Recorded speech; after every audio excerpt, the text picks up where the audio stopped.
یہ بسم اللہ الرحمن الرحیم کچھ لوگوں کے کہنے پر کہ اس کو انگلش میں ہی ساتھ ساتھ ٹرانسلیٹ کیا جائے تاکہ جو اردو سمجھ رہے ہیں انگلش میں بھی ان کو فائدہ ہو جائے. تو گویا کہ اردو، انگلش اور عربی اور ہندی، یہ چاروں زبانیں انشاءاللہ آسانی سے سمجھنے والے اس قرآن کو سمجھ پائیں گے. دیکھیں، جو عربی جانتے ہیں تو وہ اردو سمجھ پائیں گے، جو اردو جانتے ہیں تو وہ عربی سمجھ پائیں گے، اور ہندی والے تو انشاءاللہ اس میں مسٹ ہی ہیں، اور ساتھ انگلش کا بھی اب ہم نے ایڈ کر دیا ہے تو انشاءاللہ بڑا فائدہ ہونے والا ہے.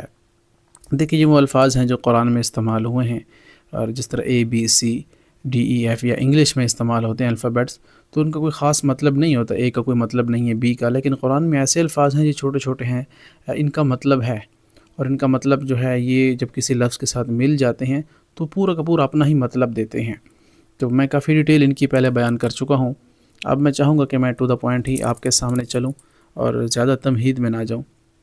جیسے کہ آپ دیکھیں کہ کیف، باریک کیف ہے، ایک قاف موٹا ہوتا ہے نا، قاف، یہ باریک کیف ہے، تو اس کا مطلب آتا ہے جیسا، تیرا یا تجھ سے.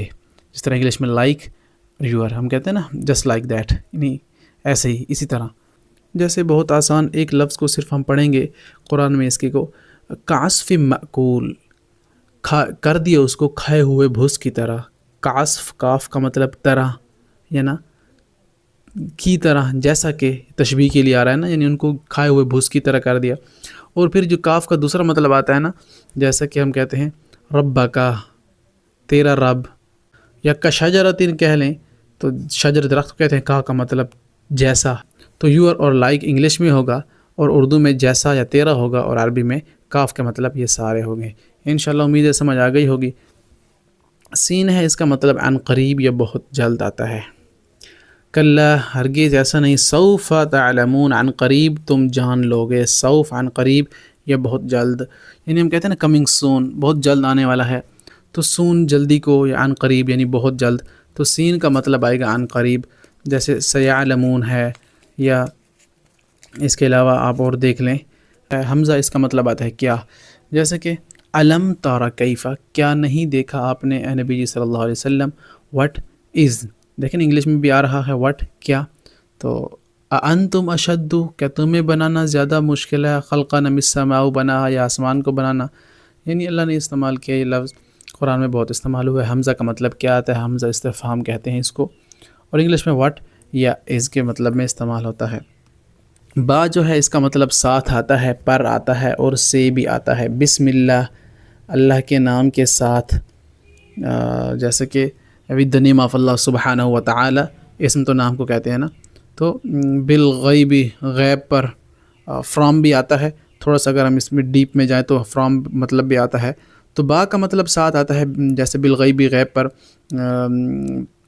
بالمعروف، بھلائی کے ساتھ. تو اسی طرح کافی الفاظ استعمال ہوئے ہیں. تو با کا مطلب ساتھ آتا ہے، یا سے، ود یا فرام انگلش میں کہیں گے. یا کا مطلب میرا یا میری آتا ہے، متکلم کے لیے آتا ہے مائی. جس طرح ربی، میرا رب، ویسے تو رب ہوگا نا، اگر یا ساتھ ملا دیں، یا زیر یہی، تو ربی میرا رب، یا ربی اللہ یعنی میرا رب اللہ ہے. تو یا کا مطلب میرا یا میری کے لیے استعمال ہوتا ہے، اور انگلش میں مائی. واو کا مطلب اور، قسم اور حالانکہ کے مطلب میں آتا ہے. بعض اوقات جب شروع میں آ جائے نا تو یہ قسم کے مطلب میں آتا ہے. جیسے والشمس، قسم ہے روشنی کی. جیسے واللیل اذا یغشا، قسم ہے رات کی جب وہ چھا جائے. یا والضحی واللیل اذا سجا، قسم ہے چاشت کی یا روشنی کی. تو وہ قسم کے میننگ میں آئے گا، اور دوسرا اور حالانکہ مطلب میں بھی آتا ہے. انگلش میں اینڈ اور بائی، یہ استعمال ہوئے ہیں اردو میں. اللہ سے دعا ہے کہ اللہ تعالی ہمیں قرآن کی خدمت کرنے کی توفیق عطا فرمائے، اور اسے پھیلانے کی بھی توفیق عطا فرمائے. وما علینا الا البلاغ.